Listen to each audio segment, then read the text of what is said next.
AC/DC Back in Black. So why are we playing this? Well, we're playing this for our guest to thank him for A, coming into the studio, B, writing this amazing book, Everything That Makes Us Human, Case Notes of a Children's Brain Surgeon.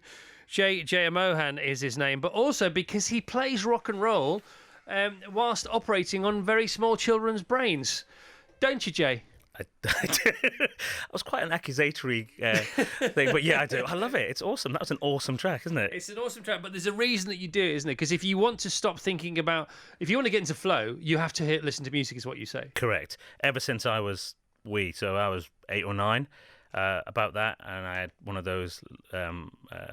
It was a Pi. Remember Pi? Yeah, PY. Yeah, it was a Pi tape deck that my uncle gave me. And for the younger listeners, you'll have to go and Google what a tape deck is. It's like an iPod or something like that nowadays. Yes. And I used to listen to music then, and I realised that I could study and learn much better when I had Talking Heads or Iron Maiden or later on sort of more dance music. Just playing, it allowed me to fade everything else out. Isn't that interesting? That's so interesting because, you know, you say you use different music depending on different operations moods, different teams you're with. So whenever would techno beat Led Zeppelin? Just take me through that if you don't mind. Yeah. So I mean, we could that'll end up with being a fight between lots of different audiences. But techno, it's the repetitive beat. The thing that a lot of people hate about techno is what those of us who love it. It's that repetitive beat that allows you to almost get hypnotized by it. The same way that you can dance to it for 6 hours, you can operate to it for 6 hours, or even read a book for 6 hours and study. This is the thing, isn't it? Because people may or may not realise how long these operations take. So a typical tumour, there isn't a typical tumour extraction, is there? I would imagine. Yeah, so there is a certain location at the back of the head that lots of kids get tumours there. And those operations will take between 4 and 8 hours in total to do. And you need to be focused essentially throughout that time period. And what's a really long procedure that you've been part of? The longest one was when I was a junior, and it was 28 hours. 28 hours. And the same team sticks around? No, the nursing staff switched through. Right. I was a trainee, and my boss and I did it on Christmas Eve in Glasgow together. And how come it was so long? It was an abnormal collection of blood vessels that had bled, and once you get into that, you have to get it out because it will just carry on bleeding while you're doing the operation. Right. So you make a decision, and once you go boots in, you've got to do it all. You can't stop because it will just carry on bleeding. Now, you know, I'm not trying to draw any equivalence here whatsoever, but I once learned to fly, and I will never forget the time they said, "Go on then, on your own, off you go." And you can't believe that they're going to allow me, especially, allow me to go up in this aircraft and go and fly around on my own. And it's a real sort of leap of faith, but they know what they're doing, and they can feel. And we've been together for nearly months and months and months doing this thing. But there's only one way to do it, and that's to get in there and take off. And it's not dissimilar when you are put in charge of your first brain operation. Yeah.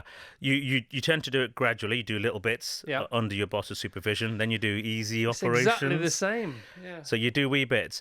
The really scary one is when you're on call as a consultant and you get the phone call and they go, the registrar's having problems. You're having difficulty, can you come to theatre? And then you're thinking, well, why are you phoning me? Phone the boss. And then you realise, oh, that's because I'm now the boss. Right. So you've got to be able to be confident in your team that you can go down and get them out of a sticky situation. And you give a team talk, don't you, before every operation? Yeah, we do. Yeah, Can you take us through that? Yeah, it's like a huddle type thing of we go through the patients that are going to have the operations that day, we introduce each other, we make sure that everyone knows each other's names, because sometimes, especially very junior people or student nurses and new people, may be reluctant if they don't know someone to say, oh, I don't think that's right, or I don't think that is in the right place, or whatever. But if you all know each other by name, then you're more likely, even a very inexperienced person, to go, I think you want left-sided and you seem to be, preparing for a right-sided. That happens. And you say, don't you? Because you say, look, I'm the boss here today, but if you see me doing something wrong, don't feel free to shout out to me, shout at me. I don't care. Yeah. Well, I mean, we're all likely to make We're all mistakes at fallible, some aren't we? point. Yeah. Absolutely. And I say to my juniors when they start is, don't that we are ordinary people doing an extraordinary job. Where you really fall apart is if you start to think that you're extraordinary because of the job you do. Yeah. And we're all fallible, and we have to constantly be checking each other all the time. Yeah, there's that great phrase that we use all the time on the show. It's fine to take something seriously, but never take yourself seriously. Correct. Ever. In any situation. And also, it's really, you're never at your best in that situation. Yeah. Yeah. Yeah. I don't think anyone would ever say that about me. I think they probably might. Right, where do we go next? What should we talk about next? Let's talk about when it goes wrong, not when you get it wrong, but when it goes wrong. And this happened to you very early in your career, didn't it? Yeah. And you were ready to be shouted at, to be hauled over the coals, to be maybe even thrown out the door. But the opposite could not have been true, could it? Yeah. What actually happened in the end? Yeah, it was the first operation which I was doing by myself as a very junior doctor. And although the technical side of the operation went well, the patient already had an underlying condition, which meant that he expired essentially from it. He died from a bleed after I'd removed pressure from his head, and so it was the realization that you do a technically brilliant operation, and you think that, I mean, you literally do. You think that you're amazing. This is before you realize that, actually. It. Yeah, before you realize how hard it is, and you think, oh, this is easy. And I did it, and it was a perfect operation. And when the patient didn't wake up afterwards, and even though the family were lovely and everything else, you suddenly realize how random life is. How everything can go to plan, and then everything can change on a sixpence. And it was a hard realization of how little we as surgeons and doctors actually get to influence a lot of diseases. But you couldn't have been more buoyed by your seniors' reaction. They were great. They were really supportive. Obviously, they've all been through it by this stage and much worse. And it was really nice for them to be able to say, listen, you did your best, but you've got to be able to take that on the chin, learn from it, and then move on. Because if you become paralyzed by that outcome, you'll be terrified to then have another try at another patient who may have actually had a good outcome. Yeah. So you've got to learn from it, but you can't lose your nerve. You've got to keep going. So let's not call it your first failure. Let's call it your first unsuccessful procedure. And that's very nice of you. Thank you. Well, it's true. And then what comes with that is another challenge. So the biggest challenge of your career so far. You thought it went well. Unfortunately, it didn't go at all as well as it might have done, and not down to you whatsoever. And then you face an even bigger challenge, which is you then have to go and tell the family. Yeah. So and obviously you're trained for that. Not in those days at all. Really? There's no training. There is a wee bit now, but there was basically none. You watch your bosses do it, and you take in the bits that you like about how they say it, and then you use a bit of yourself. But that's, I think, really to me, that's the operating is really amazing. But what I think really stands out, as having been someone whose dad went through an operation, what stands out is when you have a doctor who can communicate with the patient in an empathetic manner. I'm not going to say sympathetic, because that would all be simpering and horrible, but understanding in some way what the enormity of what you're about to tell someone.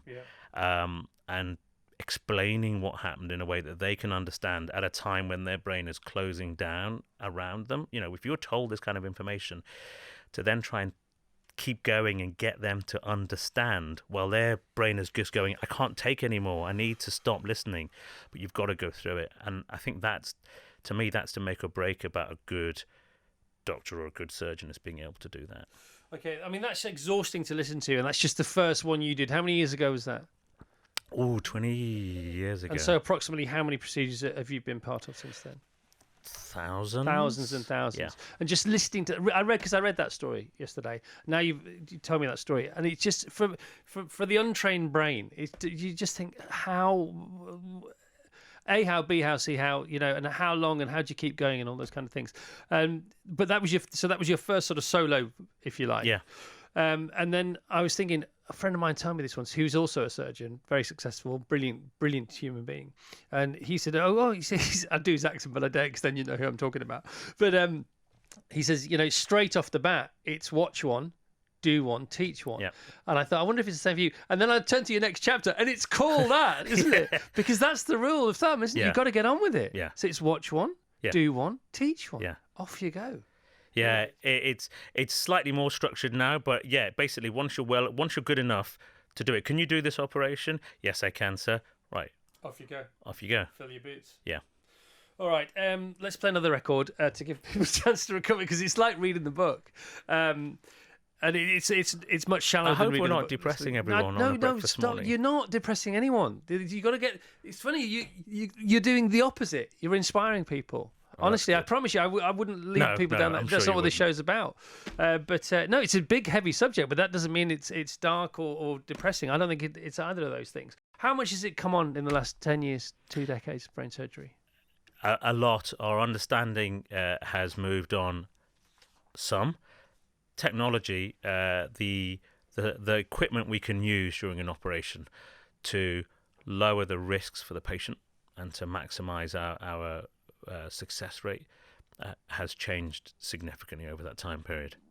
Now, doctors are terrible patients. They're also terrible sons of patients. Tell us about your dad's, you and your dad's experience, and your brother. Terrible sons of patients, and a real learning experience as to what I don't want to be as a doctor. This was when I was a junior. And my dad needed a heart operation, and my brother was doing heart surgery at the time as a trainee. And he picked the person who was the best at being the technical surgeon. And he did the operation brilliantly. But I never saw him. I never saw the man who had his hands inside my dad's chest. And we had a lovely anaesthetist who we did see all the time. And although the surgeon did a technically brilliant job, what I will remember is this man never came and told me and my brother that the operation had gone well. And if you're doing an operation, if somebody's giving you the trust of their father, their brother, or their child to you, you have a duty to communicate and to make a relationship with the family as well as the patient. Now, taking that to its nth degree, from what I've read in your book, at least, you often will insist to the mum and dad of a very young child, if that child is able to understand what you're saying to them, that you would like to tell the child what is about to happen to them. Yeah. That's, even if the child in the book is 4.5 years old, 5 years old. If you're going to do something to someone's head, it's going to hurt afterwards. Yeah. And so if a kiddie goes in, doesn't know that they're having an operation, wakes up and has got a ripping headache, or has a tube coming out, or can't move part of their body, they're not going to understand what's going on, and they're going to be utterly terrified. If I can say to my kid, listen, when you wake up, it's going to be sore, but we're going to give you as much medicine as we can, and it will get better over a day or two, or you might not be able to move your hand. Don't worry, we'll give that time. It will probably wake up. It might just be a bit more sleepy than the rest of you. Yeah. Then when that kiddie wakes up and can't move their hand, they'll say, oh, Dr. J told me this was going to happen, but also told me that it will probably get better over time. So you don't end up breaking that trust relationship that you need to have with the kid to be able to get through some of these procedures and their recoveries. It's about honesty and we don't give children enough credit. Those kids are smart out there, and we have to give them respect. We do, and there's this whole argument about emotional education that doesn't go on enough. Nobody's fault in particular, but there's this theory. You have your head brain, if you like. You have your chest and your lung brain, and you have your gut brain, and you have neurons in all three of those, and that's how you get your gut feeling, and you get you when you're worried about things in your chest and your heart, and then you get your the logic of your brain. And there's so much now piled on because there's so much ways of getting information from different things that we don't even need in the first place. That's all going to our brain. The rest below the net's getting left behind, but remains so important because of emotion, because of communication, because of experience that then becomes hardwired into to who we are and to how we might be able to react if our brain isn't always tempted to just overtake or take over the situation. And you were talking about this off the air. We won't say specific names, but what do you think we can do to counteract that, to counterbalance that, to help that this crazy situation that we've designed ourselves? Yeah, it's. I think that we get so caught up, and I'm as guilty as anyone. We get so caught up in our rush lives sometimes that we forget that everyone has a different pace.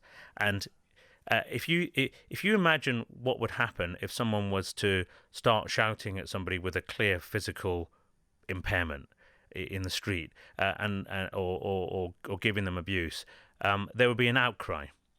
But if your difficulty is internal, if it's not obvious from the outside, we're very short with those people, whether that's kids who learn differently or have difficulty understanding and comprehending what's going on around them, or whether that's adults who have difficulty coping with the emotions of the world that we live in. We are so quick to judge because we go, well, what's wrong with you? There's nothing wrong with you. Look at you. You're fine. Just get a grip. Get on. And we just kind of forget to just be nicer. And everyone has different abilities and lack of abilities. I cannot run for toffee, and I'll probably vomit if I run about 500 meters. We've all got things that we can do and can't do, and we just need to be more generous with each other and just slightly kinder to each other. Well, a lot kinder. Come on, let's pull no punches here, and a lot more empathetic, and communicate a lot more. But one to one, eye to eye, skin to skin, if you like. And the problem there is, isn't it, that if you are not understood, and because what you're suffering from is invisible, you then start to shrink. You become isolated because nobody gets your world because they can't see it and they can't hear it and they can't touch it, they can't taste it, they can't feel it.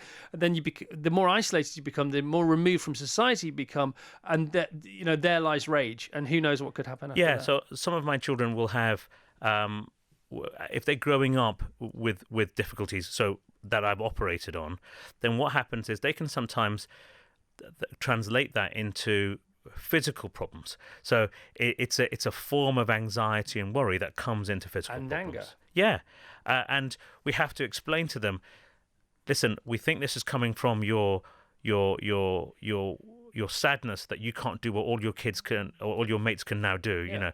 Suddenly they're all going out and going for parties and everything else, and you can't, either because you physically can't or because intellectually or emotionally you can't, and then you start to lock down, and that starts to come out in all kinds of different ways. And we have to try and break that and say, listen, we're not saying you are crazy, we are saying that you are feeling so overwhelmed by your world at an age when you shouldn't have to put up with any of this stuff. And that's any age, really. We need to help you understand how to cope with these problems so that it doesn't take over your life. And if we don't stop that wagon running too fast, it will go out of control. So we have to try and get that. At least these people are being talked to or cared for by people who are as clever and caring as you, but there's lots of people suffering from these things in silence and alone, it's really sad, isn't it? It's really sad. And it's like, there's talk about various pandemics in the world today, but that's got to be the biggest one. And it's invisible. It's not on the news, but it's it's now and again it's on the news, but it's not enough. Georgina says, I'm listening to your show whilst on my way to Norwich for an interview for a medical school. Can you ask Jay for any pointers? Oh, Georgina, good luck. Don't swear, and be honest. Be honest. It's very interesting when you ask people why they want to be doctors, and they come out with all of this stuff, and they go, I want to cure cancer, and you go, well, go and be a scientist, or want to be really nice to people, well, go and be a nurse, because they all do amazing jobs. So what's the right answer? So the answer for me was, I said, I have no idea why, but I just know I really, really need to do this job. And sometimes it's not tangible, is it? Yeah, no, and also if that's the truth, people can tell that that's the truth. Betty in Broadstairs says, sitting listening to this chap, he's amazing, feeling so grateful for him and his work. Oh my goodness, thank you to him and his team for the enormous work they do. Thank you. Thank you. Do you feel thanked enough by us lot? Or do you need thanks? No, definitely not. I'm going to get so much abuse when I go back to work. We do this job, okay? You don't go, oh, doctors, they're so altruistic. No, we're not. We do this because we get such a high from looking after our patients. If we hated it, then we'd be doing something else. Yeah. Good. All right. Lucy Warner in Siren Sister. What an inspiring guy. This guy's incredible. Could listen to him talk all day. His book is a definite must read for me. Please tell him his interview is far from depressing. See? Stop it now. Thank you. I'm going to stop You're talking clever, about but that. you're not that clever. All right. Michael in Bromley, my daughter is a second-year med student. I find this mesmerising. It's not dark at all. Best show on the radio bar none. Thank you very much. Sorry, I didn't mean to read the rest of the last bit. I put that in brackets so I don't read it out. Oh, God. Jeanette says, please tell this surgeon he is not depressing us at all. See, look, they're all shouting at you. I'm sorry Stop I mentioned saying that. It. I did say it. Did I say? You did tell me, and I apologise. Okay, I have moaned for years he's revising for his A levels. Apologies to my son over my moaning at him listening to music when he's revising. Good. Is Jay's up? Big up for the kids music, there. Yeah, go for right. music. Now we've got to finish. I could literally talk to you for the rest of my life, but you're far busy doing far more important things. Just briefly, I was wondering how you're going to finish the book. Because I thought, what's the last chapter going to be? Because we have the highs and the lows, we have the rights and the wrongs, the success and the things that aren't successful. Again, they're not failures; they're just not successful. And every time you do encounter a challenge, in your profession, you learn from it. Yeah. Which is what we all need to do from life. And that great book, Black Box Thinking, is all about that. And it's based on the aviation and the medical industry around the world. And there's the commercial factors that drive medical development and science in America, and there are wrongs about that, but in the end we get the byproduct of that, which is often quite useful. Yeah, absolutely.